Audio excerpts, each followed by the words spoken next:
¿Alguna vez has notado que hay algo inquietante en las islas? Parece que siempre que en una película o serie las cosas están realmente mal, ocurre en una isla, sobre todo si el caos tiene que ver con la naturaleza. Basta tomar como ejemplo la afortunadamente ficticia Isla Calavera, un rincón habitado por un gorila titánico, enormes y espeluznantes criaturas que se arrastran y un sinfín de pesadillas, generalmente de tipo prehistórico o dinosaurios. En su mito se supone que existen en la actualidad, pero obviamente no está por allí. Sin embargo, hay un lugar muy real que en cierto modo se asemeja a una isla calavera de la vida real, y es Madagascar. Y no precisamente la que quiere mover el bote, sino la de antaño. Aunque esto puede ser muy extenso, pues Madagascar lleva en existencia desde hace muchísimo tiempo y ha visto emerger vida extraña a lo largo de su historia aislada, pero me refiero específicamente a cómo era hace 70 millones de años, en el Cretácico Superior, cuando en un mundo ya famoso por sus criaturas peculiares, Madagascar logró ser el salvaje oeste, o en este caso, el salvaje este. Por lo general, cuando retrocedes el reloj decenas de millones de años, el territorio o la región empieza a lucir un poco diferente. Sin embargo, milagrosamente Madagascar se veía prácticamente igual que hoy, incluso hace tanto tiempo atrás, siendo una isla separada por cientos de millas o kilómetros de agua del continente africano, aunque entonces estaba más al sur que en la actualidad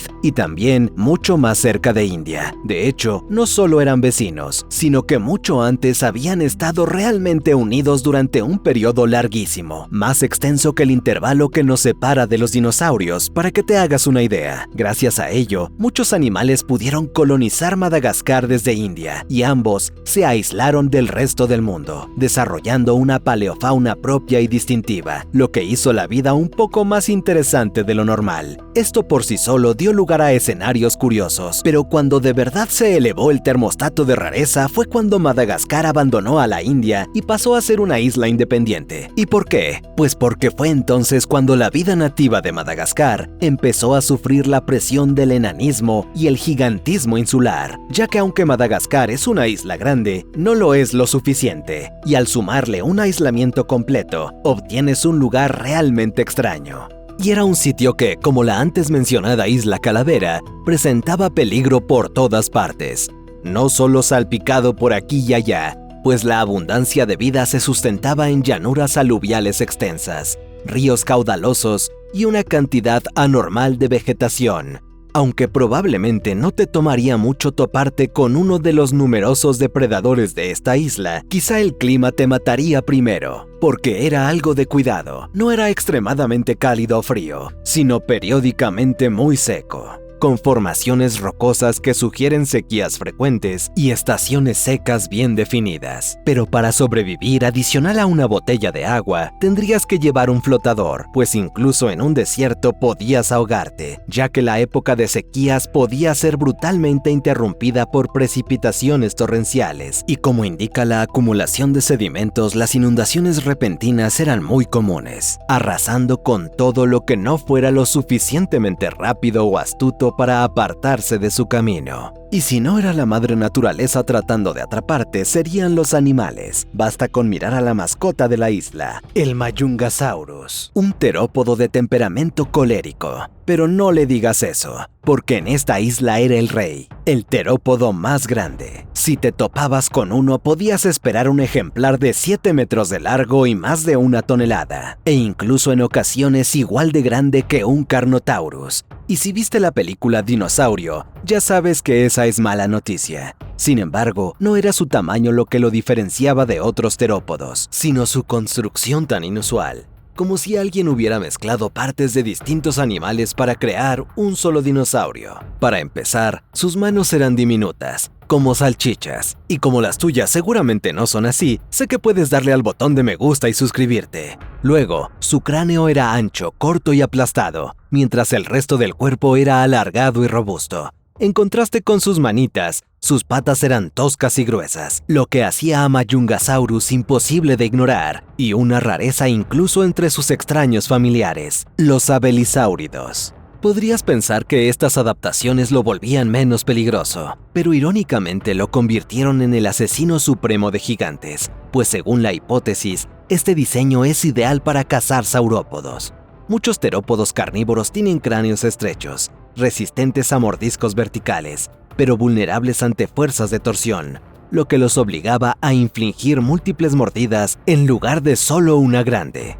Sin embargo, nuestro amigo el Majungasaurus parecía tener una estrategia de un solo mordisco, ya que su cráneo estaba mejor diseñado para sujetar presas sin necesidad de soltarlas, algo parecido a lo que vemos en los felinos modernos. Y el resto de su cuerpo parece respaldar la hipótesis, pues contaba con tendones óseos, una espalda fuerte, costillas entrelazadas y unas patas robustas, cualidades perfectas para mantener presa a una víctima. Pero, ¿qué presa? Aquí es donde cobra sentido la hipótesis, porque en realidad solo había un tipo de animal que explicara estas adaptaciones: los saurópodos, en este caso, los titanosaurios, Rapetosaurus y Vagini. Dos herbívoros no gigantescos, pero sí de tamaño respetable, con los que Majungasaurus probablemente se enfrentaba a diario. Además, había presagios de fatalidad para los herbívoros. El cráneo de su potencial asesino estaba reforzado con huesos mineralizados bajo la piel en ciertas zonas, y su mandíbula inferior era ultra flexible, lo que reducía el riesgo de lesiones durante el forcejeo con titanes. Para rematar el paquete, incluso sus dientes tenían un diseño peculiar, más gruesos en la parte delantera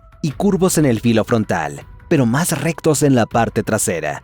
Un diseño que evitaba cortar y volvía a indicar que este cazador prefería sujetar y someter a sus presas en lugar de despedazarlas. Y los paleontólogos hallaron restos de Rapetosaurus con numerosas marcas de mordiscos de Majungasaurus, señal de que en esta isla ni siquiera los animales más grandes de la Tierra estaban a salvo. Sin embargo, antes de que respires aliviado pensando que el Majungasaurus no tenía interés alguno en criaturas más pequeñas, hay algo que debes saber. Toda la evidencia conocida sugiere que era todo lo contrario a un comedor selectivo. De hecho, llegado el caso, incluso se habría comido a sí mismo. En realidad, el Majungasaurus es el único dinosaurio no aviar del que los paleontólogos consideran que se ha confirmado directamente un comportamiento caníbal. En 2007, investigadores encontraron varios especímenes con marcas de mordiscos idénticas, con el tamaño, la separación y la denticulación coincidentes. Además, los ejemplares variaban enormemente en tamaño y mostraban marcas muy profundas, lo que indica que sus carroñas quedaron completamente limpias. Así que esas señales definitivamente no son simples mordisqueos cariñosos, si sabes a lo que me refiero. Sin embargo, aún quedaba el misterio si eran asesinos o solo carroñeros que se alimentaban de congéneres. Recientemente, se ha propuesto que eran algo así como dragones de Komodo, que al despedazar una presa o carroña, se emocionan tanto que alguno queda atrapado en la refriega y muere. Y no iban a desperdiciar alimento. Al fin y al cabo, carne es carne. Cita directa de Majungasaurus. Además de preocuparse por los suyos, también tenían que temer las heridas, pues cuando sufrían un traumatismo ocurría algo interesante. Los investigadores señalan que la mayoría de los fósiles no muestran ninguna patología, pero curiosamente cuando uno presentaba un golpe, por ejemplo en la cola, solía acumular muchas más lesiones, lo que sugiere que en el entorno de Majungasaurus, una herida podía desencadenar múltiples secuelas a lo largo de su vida, volviéndolos vulnerables a los accidentes. Esto empeoraba debido a su cerebro, que incluso para un terópodo era muy pequeño. En particular, el flóculo estaba muy reducido, la región que coordina los movimientos de ojos y cabeza. Así que a diferencia de otros terópodos que giraban rápido para detectar presas, este cazador debía emplear otros métodos para encontrar alimento. De hecho, la forma de su cerebro recordaba más a la de un cocodrilo que a la de un ave. Sin embargo, respiraba más como un ave, pues poseía sacos aéreos que habrían permitido una ventilación continua. Un modo de respiración complejo pero muy eficaz que compensaba en parte su reducido cráneo. Y si estos animales no son de tu agrado, te aconsejo evitar llanuras aluviales y marismas, ya que estos biomas eran sus hábitats preferidos, de donde proceden la mayoría de sus fósiles. Desafortunadamente, huir de esas zonas probablemente solo te metería en más líos, pues en esta isla todo eran monstruos, y no solo los dinosaurios. Gracias al aislamiento y al reducido tamaño de la isla, algunas criaturas normalmente limitadas limitadas por su escasa presencia, por fin pudieron relajarse y ganar terreno, dando lugar a varios casos de gigantismo insular. Y para desgracia de quienes sufren ofidiofobia, esto incluyó a una serpiente, o más bien a una serpiente gigante, Matszoia madagascariensis, de la extinta familia Matszoidae que mencionamos en otro video. Un grupo de ofidios gondwanicos de tamaños muy variables, algunos apenas de 1 metro. Sin embargo, ese rango inferior no aplicaba para Madagascariensis, que en la isla, con escasa competencia de serpientes y dinosaurios carnívoros y gracias a un fragmento aislado encontrado, se estima que creció hasta medir unos 8 metros. Y si necesitas un referente visual, así se ve un ejemplar de 8 metros en la vida real. Con este tamaño igualaban o al menos empataban con el Mayungasaurus como los mayores depredadores de la isla, al menos en longitud, lo que les daba prácticamente libre dominio de gran parte del territorio, donde emboscaban a pequeños dinosaurios, mamíferos o lagartos desafortunados. Ahora, para bien o para mal, no era una serpiente venenosa, ni una constrictora como las boas y pitones, pero aún peor, tenía un método de consumo de presas todavía más aterrador. Estudios de su mandíbula revelaron que era primitiva y rígida, es decir, no adaptada para tragar presas enteras como boas y anacondas, por lo que probablemente usaba sus dientes afilados y sus potentes músculos para clavar mordiscos y arrancar trozos de carne comestibles, alimentándose de forma similar a ciertas anguilas. Aún peor, este género parece haber sido bastante terrestre, mientras que las serpientes más grandes de hoy suelen ser semiacuáticas, e incluso hubo otro Matszoide que también prefería la tierra al agua en esta isla, Menarana, una serpiente más pequeña pero aún incómodamente grande, unos 2.4 metros de longitud. Ahora bien, esta preferencia por la vida terrestre podría darte la falsa impresión de que el agua dulce sería en realidad tu mejor opción para pasar el tiempo en el Madagascar prehistórico. Sin embargo, no habría ningún lugar tranquilo en esta isla trastornada, porque otro depredador dominaba los medios acuáticos. Un cocodrilo, el Mahajangasucus. Este animal se habría parecido un poco a los cocodrilos modernos, pero no lo era. En realidad, ni siquiera estaba emparentado con el género Cocodrilus, pues formaba parte de Notosuchia, un grupo de cocodrilomorfos generalmente terrestres, de miembros erguidos y rasgos muy derivados. Muchos presentaban características extrañas como dientes semejantes a los de los mamíferos, carrillos carnosos, hocicos de cerdo, bocas como un pug o pato. Sin embargo, Mahajangasucus no mostraba ninguna de esas peculiares adaptaciones. Se había desmarcado de la vida terrestre y parecía adaptado a un modo de vida semiacuático, lo que lo hacía aún más similar a los cocodrilos actuales por evolución convergente. Y frente a otros notosuchios se diferenciaba también por su letalidad. Casi ningún otro se acercaba a su tamaño o voracidad. Los ejemplares más grandes alcanzaban hasta 5 metros, suficiente para atrapar presas de tamaño humano. Y lo conseguían gracias a mandíbulas muy compactas, pero robustas, repletas de dientes y fodontes, es decir, comprimidos lateralmente y cerrados, rasgos habituales en grandes terópodos, para que te hagas una idea de lo devastador que era. Para igualar su ataque, estos cazadores exhibían una defensa impresionante. Ostentaban fosas óseas u osteodermos, inusualmente profundos, lo que sugiere que esas placas eran anchas y gruesas en vida, brindando una protección óptima ante enfrentamientos con dinosaurios o competidores. Los fósiles también muestran que el Mahajangasucus era muy abundante en los sistemas acuáticos, donde se asociaba con peces depredadores como el llamado arenque colmillo de sable, Encodus y Gars, que rivalizaban en tamaño con los mayores conocidos hoy en día. Obviamente, tener esos peces y reptiles cerca no era buena noticia. Sin embargo, no todos los cocodrilos de esta isla estaban dispuestos a devorarte, porque aquí encontrarías no solo un cocodrilo amigable, sino uno absolutamente adorable, el Simosuchus. En pocas palabras, este cocodrilomorfo era como mezclar un cocodrilo pequeño con un pug, resultando en un cuerpo corto y compacto, robusto como un bulldog y con un rostro ridículamente achatado. Además, su tamaño se asemejaba más al de un pug que la mayoría de los animales, pues los adultos no superaban los 75 centímetros. Pero no fue su diminuto tamaño ni su ternura lo que finalmente atrajo a los paleontólogos, sino sus extraños dientes, con forma de hoja de arce, un diseño poco eficaz para cortar o procesar carne, pero extraordinariamente bueno para desgarrar hojas. De hecho,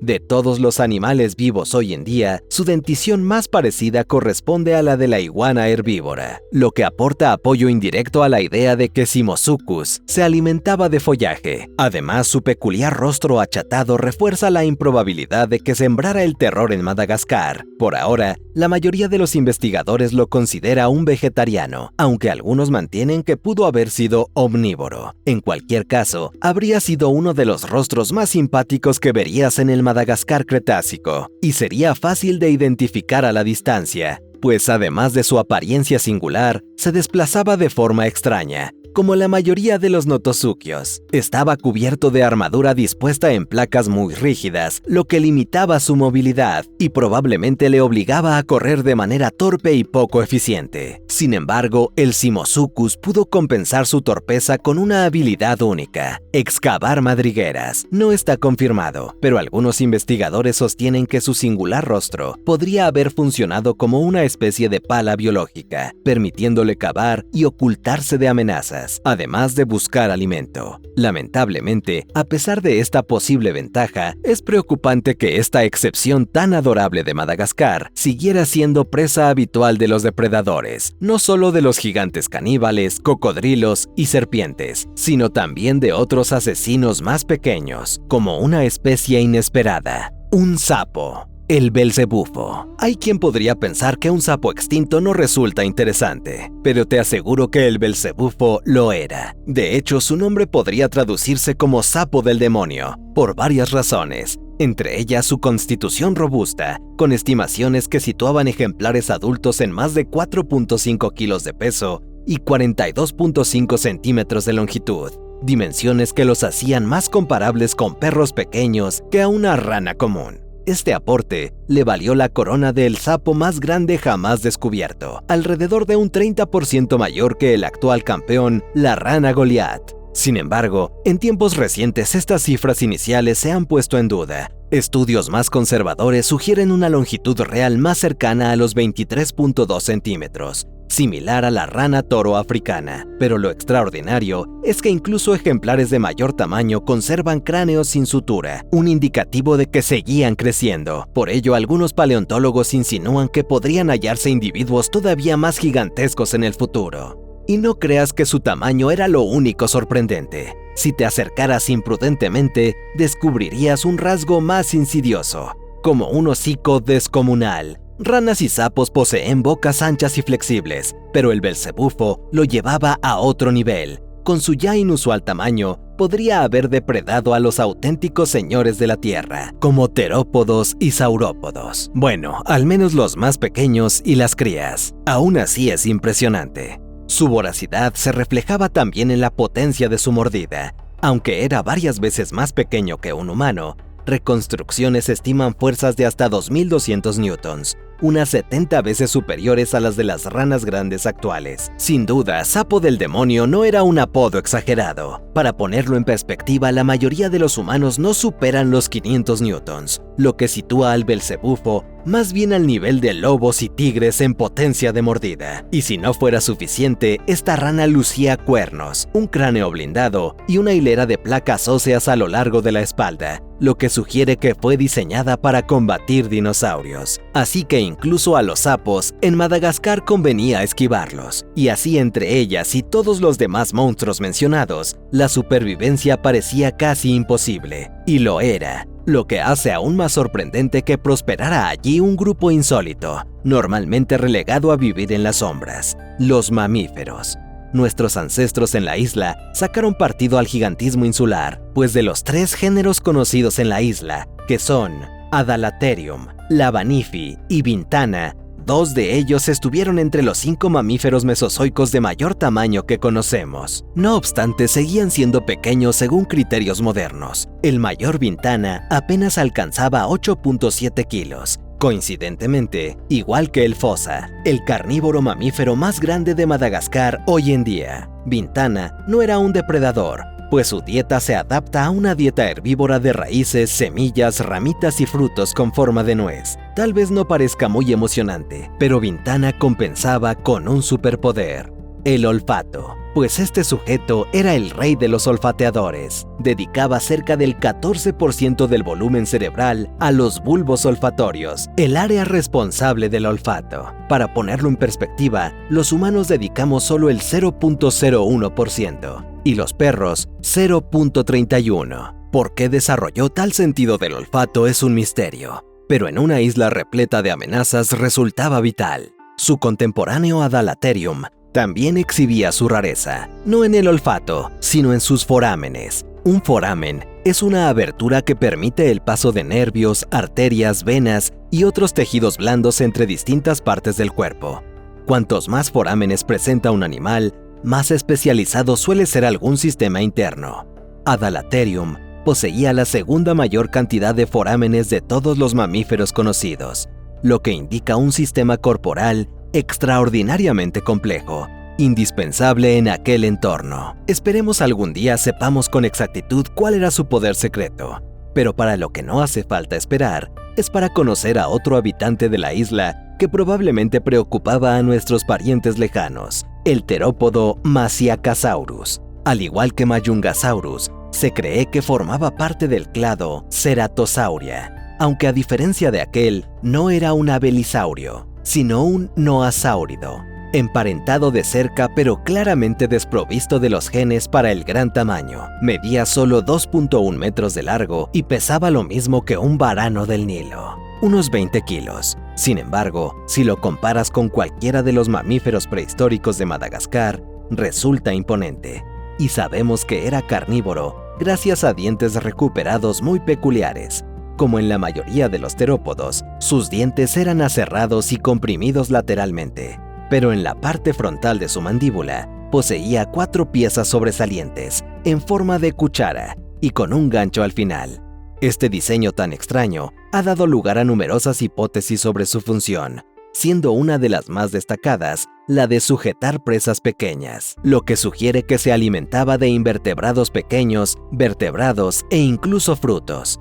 Esta adaptación tiene sentido en una isla sometida a climas impredecibles y recursos que podrían escasear. Además, Masiacasaurus ha revelado a los paleontólogos la volatilidad del entorno mediante su propio crecimiento. Por pura coincidencia, se estudió el crecimiento óseo de este dinosaurio gracias a la abundancia de fósiles, descubriéndose que, pese a su reducido tamaño, crecía muy despacio. Tardaba unos 10 años en alcanzar el tamaño de un perro grande. Ello llevó a la conclusión de que evolucionó para crecer lentamente y minimizar la inversión nutricional en un ecosistema tan exigente. Aunque el Madagascar Cretácico podía convertirse en una pesadilla desértica, no fue la falta de agua lo que acabó con sus habitantes. Como en el resto del mundo, hace 66 millones de años, este ecosistema único fue borrado por el evento de extinción KT. Y a pesar de estar lejos del lugar del impacto y aislada por África continental, sabemos que ese día fue devastador aquí, pues ningún mamífero actual de la isla proviene de linajes mesozoicos, lo que implica que Madagascar sufrió un reinicio total de fábrica y, considerándolo todo, quizá fue lo mejor. Gracias por ver este video de Zoo Extinto. Si te ha gustado, aquí hay otros que podrían interesarte.